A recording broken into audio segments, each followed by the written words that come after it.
آگے لے کے بڑھتے ہیں گفتگو کو، اور جہاں پہ روکی تھی، لیکن ہمارے بریک کے دوران گفتگو ہماری یہاں نہیں رکی۔ آپ یقین کیجئے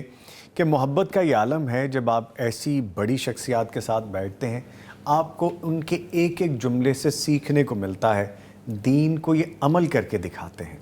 دین کو یہ اپنی زندگیوں میں شامل دکھاتے ہیں۔ ہوا یہ کہ دونوں آپس میں محبت کا اظہار کر رہے تھے، اور جس طرح قاری صاحب موجود ہیں، پروفیسر صاحب کو کہتے ہیں کہ میں ان سے خاص محبت کرتا ہوں، اور ان کی رسپیکٹ ایک اور ہی لیول تھا جو یہاں پہ میں آپ کو الفاظ میں بیان نہیں کر سکتا۔ تو سر بڑا پراؤڈ ہوتا ہے آپ جیسی شخصیات کے ساتھ بیٹھ کے۔ آپ نے جو لفظ سر کے لیے استعمال کی، مجھے ایسا لگ رہا تھا کہ شاید کسی اور ہی دنیا میں موجود ہوں۔ بہت شکریہ، ایسے محبت میں ماشاءاللہ ماشاءاللہ، اللہ آپ کو خوش رکھے، سلامت جزاک اللہ جزاک اللہ۔ سر ٹاپک کی طرف آتے ہیں، مشکل ہو گیا اب ذرا پروگرام کرنا، لیکن چونکہ ذمہ داری ہے سر انجام دیتے ہیں۔ ابھی ہم ذکر کر رہے تھے حسنین کریمین رضی اللہ عنہما کے حوالے سے کہ وہ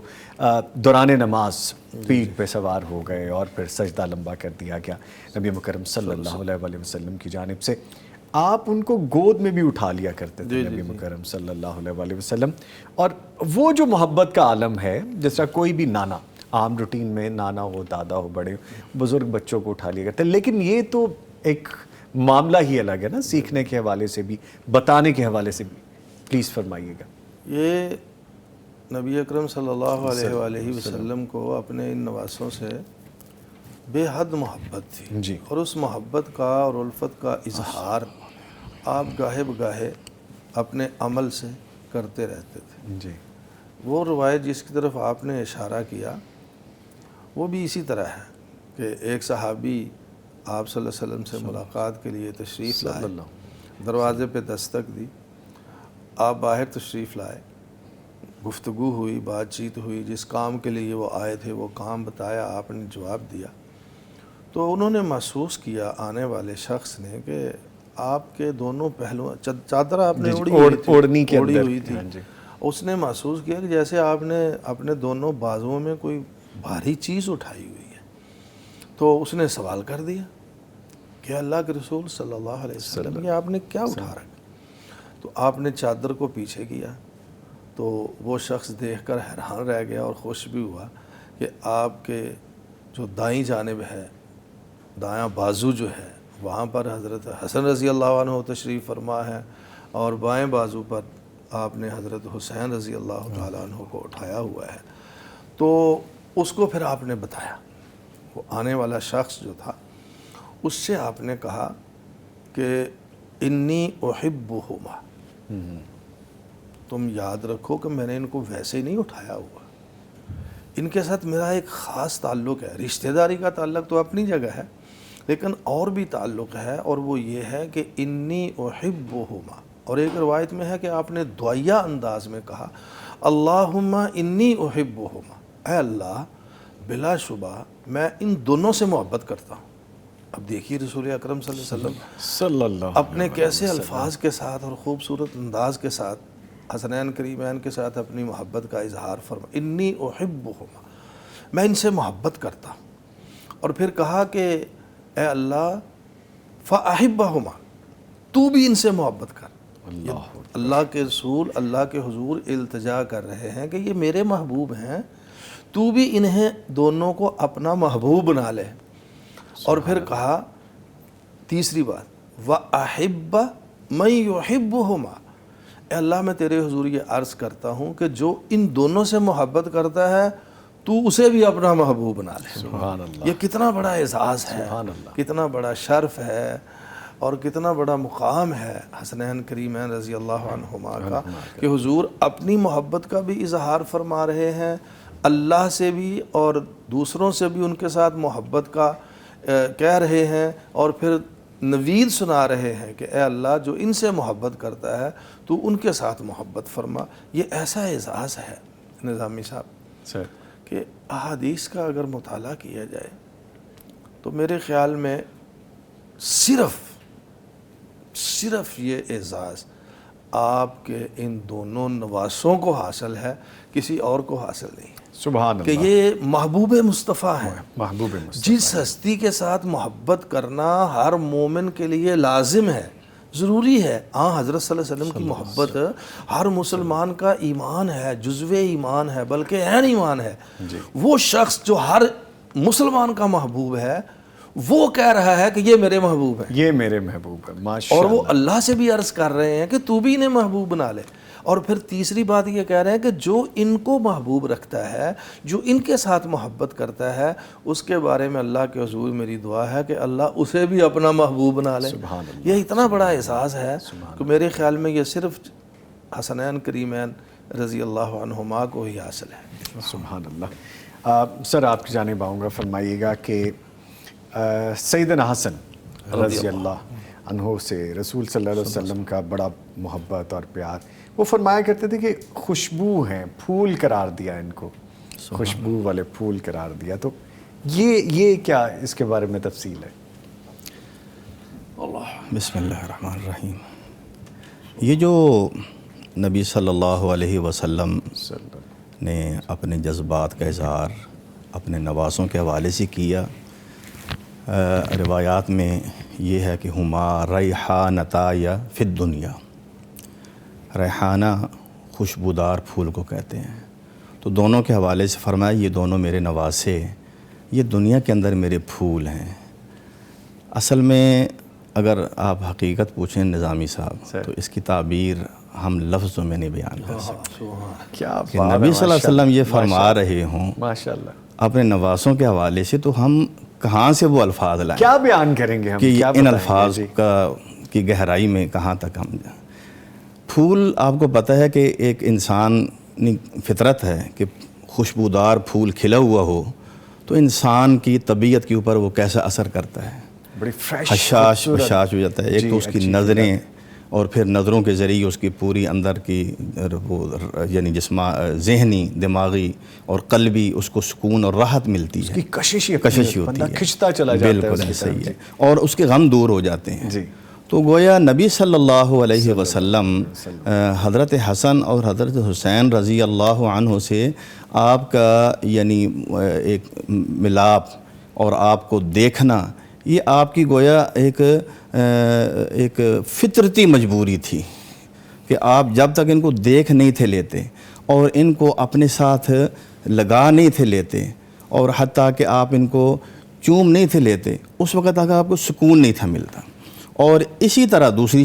اس کا مفہوم یہ بنا کہ ان دونوں کی تکلیف سے گویا نبی علیہ الصلوۃ والسلام کو قلبی، آپ کو روحانی، ذہنی تکلیف ہوتی تھی، اور جب تک یہ کھلے ہوتے تھے تو نبی علیہ الصلوۃ والسلام کی طبیعت بھی کھل جایا کرتی تھی۔ سبحان اللہ۔ اور اس کے حوالے سے اللہ آپ کا بھلا کرے، یعنی نبی علیہ الصلوۃ والسلام کا بے چینی کے ساتھ اپنی بیٹی کے گھر جانا اور پھر ان کو بلانا اور پھر ان کا بھاگتے ہوئے آنا، یہ اس چیز کی دلیل ہے کہ نبی علیہ الصلوۃ والسلام کے یہ دونوں نواسے کیا تھے، مجبوری تھے، اور یہ واقعی آپ کے لیے پھول تھے۔ اور یہ پھول صرف آپ ہی کے لیے نہیں ہے، آپ کی برکت سے یہ پوری امت کے لیے، امت مسلمہ کے لیے یہ دونوں پھول ہیں دنیا کے اندر۔ یقین ہے، اگر یعنی ان کا ذکر نہ ہو تو پھر سمجھیں یہ گلستان جو ہے نا وہ خزاں، تو پھر کن کا ذکر ہو؟ اگر ان کا نہ ہو تو پھر کن کا ہو؟ سر فرمائے گا کہ جو سیدنا حسین رضی اللہ عنہ کے جو بیویوں سے متعلق ان کی جو زوجہ تھیں، ان کے متعلق بھی بتائیے گا۔ بعض تاریخی روایات کے مطابق سیدنا حسین رضی اللہ تعالیٰ عنہ نے 5 شادیاں کیں، یکے بعد دیگرے، یک وقت تو 4 ہی رکھ سکتے ہیں، وقفے سے آپ نے 5 شادیاں کی۔ اور بعض تاریخی روایات یہ واضح کرتی ہیں کہ آپ رضی اللہ عنہ نے 9 شادیاں کی، وقفے کے ساتھ، یک وقت 4 ہی تھیں لیکن وقفے کے ساتھ 9 شادیاں۔ جی، سیدنا حسین رضی اللہ عنہ کی ایک بیوی کا نام تھا رباب، جی، اور آپ کی دوسری بیوی کا نام تھا لیلہ بنت مرہ۔ جناب حسین رضی اللہ عنہ کی ایک بیوی کا نام تھا ام اسحاق بنت طلحہ۔ سیدنا حسین رضی اللہ عنہ کی چوتھی بیوی تھی شہر بانو، اور یہ جو آپ کے مشہور بیٹے ہیں جناب زین العابدین علی اوسط جن کو کہتے ہیں، سجاد جن کا لقب ہے، یہ ان کی والدہ محترمہ تھی۔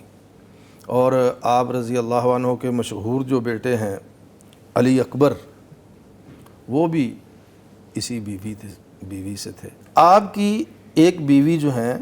ان کا نام عائشہ بنت خلیفہ ہے جی، اور آپ کی ایک بیوی کا نام حفصہ بنت عبد الرحمن ہے، جی، ایک بیوی کا نام عاتقہ ہے، ایک بیوی کا نام قصاعیہ ہے، اور 9ویں بیوی کا نام جو ہے وہ غزالہ ہے۔ یہ 9 بیویوں کے نام ملتے ہیں